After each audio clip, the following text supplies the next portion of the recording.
नमोऽस्त्वनन्ताय सहस्रमूर्तये सहस्रपादाक्षिशिरोरुबाहवे सहस्रनाम्ने पुरुषाय शाश्वते सहस्रकोटियुगधारिणे नमः। वेदान्तवेद्यतत्त्वाय जगत्कृतयहेतवे प्रध्वस्ताशेषदोषाय परस्मै ब्रह्मणे नमः। शास्त्र चर्चा इस चैनल से संबद्ध सभी विद्वद्गण, सभी जिज्ञासु छात्रवृंद, सहृदय सज्जन वृंद, आप सभी का मनुस्मृति के इस विचार परंपरा में स्वागत है। वर्तमान में हम लोग मनुस्मृति के द्वितीय अध्याय में ब्रह्मचारियों के नियम और उस नियम में भी भोजन आदि व्यवस्था के विषय में विचार कर रहे हैं, जिसमें कल विचार किया गया था अंतिम श्लोक में कि भोजन के पूर्व और भोजन के बाद 3 बार आचमन करना चाहिए, मुख का प्रक्षालन करना चाहिए, और इसके अनंतर जो हमारे ऊपर के जितने छिद्र हैं, अर्थात नाक के दोनों छिद्र, कान के दोनों कानों के छिद्र और दोनों आँखों के छिद्र तथा मुख, इनका स्पर्श करना चाहिए जल लेकर के। और नाभि का आलंबन भी कहा गया है कि नाभिम आलभेत इति क्वचित् स्मृतेन नाभिम वन्यामहे, नाभि का भी और हृदय का भी स्पर्श करना चाहिए, ऐसा भी निर्देश माना जाता है।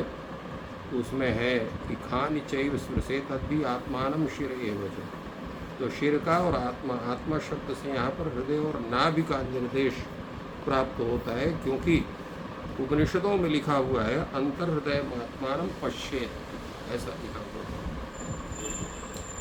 इसके अनंतर विचार है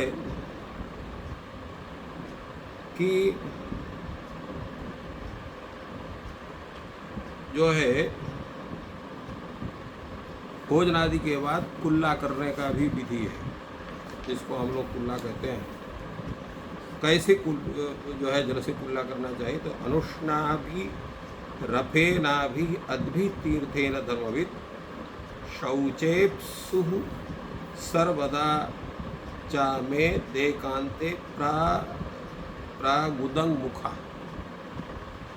अर्थात जो पवित्रता का इच्छुक है कि हमारा पूरा शरीर पूर्ण रूप से पवित्र हो, कहीं भी किसी भी प्रकार की अशुद्धि न हो, इसलिए उसके लिए शब्द दिया इन्होंने शौचेप्सु, शौचम आप्तुम इच्छति इति शौचेप्सु। तो जो अपने लिए अत्यंत पवित्र काम जो है अपने को करना चाहता, उस व्यक्ति के लिए कहा गया है। तो ये जो है ये केवल भोजन के लिए नहीं, लिखा सर्वदा, हमेशा, कब, भोजन के बाद भी, और आपने अगर जो है मूत्र विसर्जन किया है या मल विसर्जन किया है, तो उस समय भी उत्तर या पूर्व की तरफ मुँह करके जो है कुल्ला करना चाहिए। उसको गंडूष शब्द से भी कहा गया है कि 12 गंडूष का आचरण 12 बार कम से कम जो है कुल्ला कम से कम करना चाहिए। किस जल से करना चाहिए? अनुष्णा भी, जो न ठंडा हो न गर्म हो, और अफेना भी, जो उसमें फेन भी ना हो, ऐसा जो है, फोन का मतलब होता है फेन भी हो गया, बुदबुद जो उसमें गुल्ला पड़े रहते हैं, इस तरह का जल नहीं होना चाहिए, साफ शुद्ध जल होना चाहिए, क्योंकि वो जल जो है उसमें कीटाणु हो सकते हैं। तो कीटाणु रहित जल के विषय में कहा गया कि उसे कुल्लावादी करनी चाहिए। कहाँ करना चाहिए? शुचौ देश है, पवित्र देश में, क्योंकि अगर आप अशुद्ध देश में करते हैं तो उस जल के माध्यम से विद्युत तरंगन न्यायेन व्यक्ति के मुख में कीटाणुओं का प्रवेश हो सकता है। इसलिए एकांते शुचौ देश, एकांत का तात्पर्य क्या होता है? तो एकांत का है जनैः अनाकीर्ण, जहाँ लोगों की आवाजाही अत्यंत कम हो, क्योंकि आप कुल्ला करेंगे किसी के ऊपर छींटा पड़ गया तो वो भी दोष हो सकता है। इसलिए एकांतः कहा गया, एकांते शुचौ देशे, मुख में भी है प्रांग मुखा उदंग मुख होगा, ऐसा भी बोला जाता है कि उसको कुल्ला करने का समय होना चाहिए।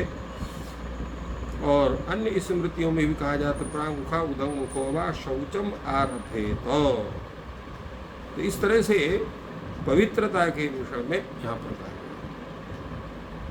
अब ये जो आचमन हम करते हैं, जो भोजन के पूर्व आचमन है, उस आचमन का जल हमारे मुख में कहाँ तक जाना चाहिए, उसके विषय बड़ा सुंदर है। ब्राह्मणों को आचमन का जल कहाँ तक जाना चाहिए, क्षत्रियों को कहाँ तक जाना चाहिए, वैश्यों को कहाँ जाना चाहिए, शूद्रों के द्वारा जब आचमन किया उसको जल मुख के अंदर कहाँ तक जाना चाहिए, उसका क्या विधि है। तो उसका कहते हैं हृदगाभि पूयते विप्रा कंठगाभिस्तु भूमिपः वैश्योद्भिप्राशिताभिस्तु शूद्रः स्पृष्टाभिरंततः। तात्पर्य है कि इसका जो है कि ब्राह्मण उतने जल से आचमन करे कि जितना उसके मुख में जाके उसके हृदय तक वो पानी पहुंच जाए, इतना जल एक बार में आचमन के लिए जाना चाहिए। और क्षत्रिय के लिए क्या विचार है, कहा कंठगाभिस्तु भूमिपः, भूमि माने क्षत्रिय, क्षत्रिय को इतना जल आचमन लेना चाहिए कि उसका जल कंठ तक पहुंच जाए। और वैश्य के लिए कहा कि वैश्योद्भि प्राशिता भी, तो वैश्य का जल मुख में के अंदर तक स्पर्श हो जाए, कंठ के पूर्व तक जाना चाहिए उसका जल। और शूद्र स्पृष्टाभिरंततः, शूद्र को जो है अपने ओंठ तक हो खाली जल से स्पर्श करना चाहिए, उसके लिए अधिक उसको छूट दी गई कि उसको अधिक जल जो है नहीं उसको लेना चाहिए, ओंठ तक उसको पहुंच जाना चाहिए। बहुत करते हैं अगर उसको जो आचमन करने के लिए है, कुल्ला करने के लिए, तो फिर दांत इत्यादि के साफ के लिए भी उतने जल की सभी के लिए आवश्यकता होती है। तो इस तरह से सभी के लिए जो है आचमन की विधि दी गई है। दूसरा यह है कि आप यज्ञोपवीत पहनते हैं, तो यज्ञोपवीत की जो स्थिति है ब्राह्मण क्षत्रिय वैश्य की वो क्या होनी चाहिए, तो उन तीनों के ब्रह्मचारियों को बता रहे हैं। उद्भूते दक्षिण उपाणो उच्यते, अर्थात जब व्यक्ति ब्रह्मचारी अपना दाहिना हाथ उठा करके जनेऊ पहनता है, तो उसका जो जनेऊ है वो बाएं कंधे में रहता है। तो बाएं कंधे में होने के कारण उस समय पर उस यज्ञ को धारण करने वाला उपवीति कहा जाता है। सभ्य प्राचीन आवीति, अगर कोई बायां हाथ उठा करके दाहिने कंधे में जनेऊ को जिस समय वो धारण करता है उसको आवीति कहते हैं। और निवीति कंठ सज्जने, जब दो जनेऊ को कंठ में माला की तरह पहन लेता है तो उस समय उसको निवीति कहते हैं। तो उपवीति दाहिने बाएं कंधे में जनेऊ को होने पर उपवीति, दाहिने कंधे में होने से आवीति और कंठ में होने से निवीति। अब इनकी सबकी आवश्यकता क्या पड़ती है, तो इसकी आवश्यकता के विषय में बताया गया है, अन्यत्र यहाँ अभी उसका उल्लेख नहीं है, कि जब हम देव कार्य करते हैं, संध्या वंदन आदि करते हैं, जपादि कर्म करते हैं, तो हमारा जनेऊ बाएं कंधे में होना चाहिए, देव कार्य में बाएं कंधे में, और पितृ कार्य में दाहिने कंधे में यज्ञोपवीत होना चाहिए, जिसको आवीति भी कहते हैं, उसी को अपसभ्य भी कहते हैं, सभ्य अपसभ्य। तो सभ्य कहते हैं उपवीति को, अपसभ्य कहते हैं आवीति को।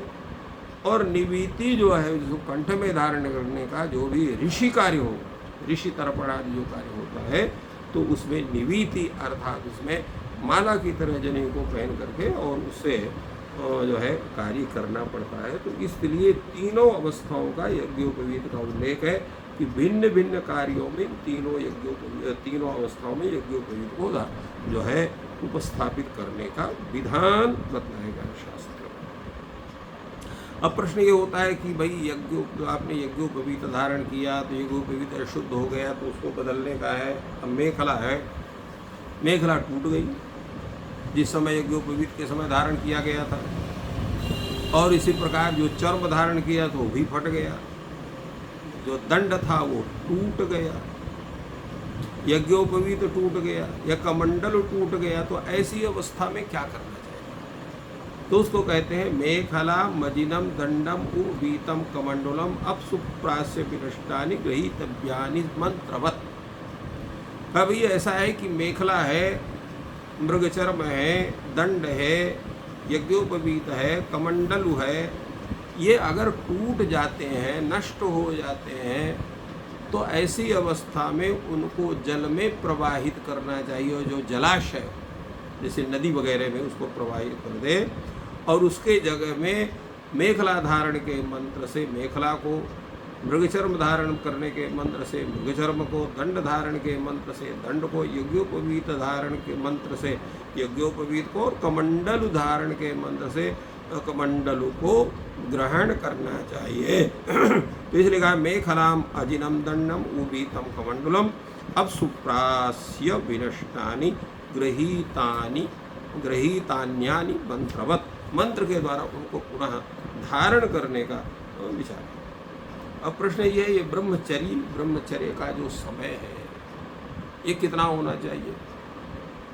फिर इसमें जो केश धारण किए हुए हैं, जिसको समावर्तन संस्कार कहते हैं, उस अवस्था को कितना समय होना चाहिए? कितनी अवस्था हो तो उसमें व्यक्ति को अपना जो है वो ब्रह्मचर्य का स्वरूप विसर्जन किया जा सकता है। उसके लिए कहा केशांता 16 वर्षे ब्राह्मण से विधीयते राजन्य बंधो द्वाविंशे वैश्य द्वधिके तथा। सुर कहा गया कि यज्ञोपवीत धारण की जो अंतिम अवस्था है, जैसे ब्राह्मण को 8 वर्ष की अवस्था में यज्ञोपवीत धारण करना है, तो उसका केशांत अर्थात समापवर्तन संस्कार उसका 16वें वर्ष में हो सकता है। इसी प्रकार चूंकि क्षत्रिय का जो यज्ञोपवीत धारण करने का समय है वो 11 वर्ष का है, तो इसलिए वो 22 वर्ष की अवस्था के लगभग वो जो है अपना केशांत अर्थात समापवर्तन संस्कार कर सकता है। चूँकि वैश्य की जो अवस्था है यज्ञोपवीत की वो 12 वर्ष की है, तो उसका अंतिम वर्ष 24 वर्ष है, तो 24 वर्ष की अवस्था में उसको समापवर्तन संस्कार उसका हो जाना चाहिए। अब ये प्रश्न उठता है कि इनका सबका जो कथन है कि आपका जो है 16वें वर्ष, 22वें वर्ष, 24वें वर्ष, इनका सबका अलग अलग क्यों रखा है? तो चूँकि इनका प्रवेश भी देर से होता है और उसके साथ साथ इनकी विद्या कुछ दूसरे भिन्न विद्याएं होती हैं। जैसे क्षत्रिय को अस्त्र शस्त्र विद्या का अधिक अभ्यास करना पड़ता है, इसलिए उसको 22 वर्ष तक का समय रखा गया। इसी प्रकार जो वैश्य हो, कृषि है, गौरक्ष है, वाणिज्य है, कई कर्म उसके हैं, तो उन सबका शिक्षण उसको प्राप्त करना पड़ता है वेद आदि शिक्षण के साथ साथ। तो इसलिए उनको भी जो है वो 24 वर्ष तक की अवस्था उनके लिए रखी गई। साथ साथ ये है कि सैनिक शिक्षा सभी को, चाहे वो ब्राह्मण हो, चाहे क्षत्रिय हो, चाहे वैश्य हो, सभी के लिए गुरुकुल में सैनिक शिक्षा अनिवार्य थी, ऐसा उल्लेख प्राप्त होता है। तो उसके साथ किंतु विशिष्ट शिक्षा जो है वो व्यक्ति जो है उस वर्ग विशेष को अधिक दी जाती थी कि उनके ऊपर रक्षा का भार रहता था, किंतु आत्मरक्षा करने तक का शिक्षण सभी को प्राप्त था। ये विधि थी। आज वो विधि नहीं है, इसीलिए हमारा जो युवा वर्ग है वो असहाय के रूप में है, कुपथगामी अधिक हो रहा है। इसलिए गुरुकुल प्रणाली के रूप में ही शिक्षा देने से सभी का उद्धार हो।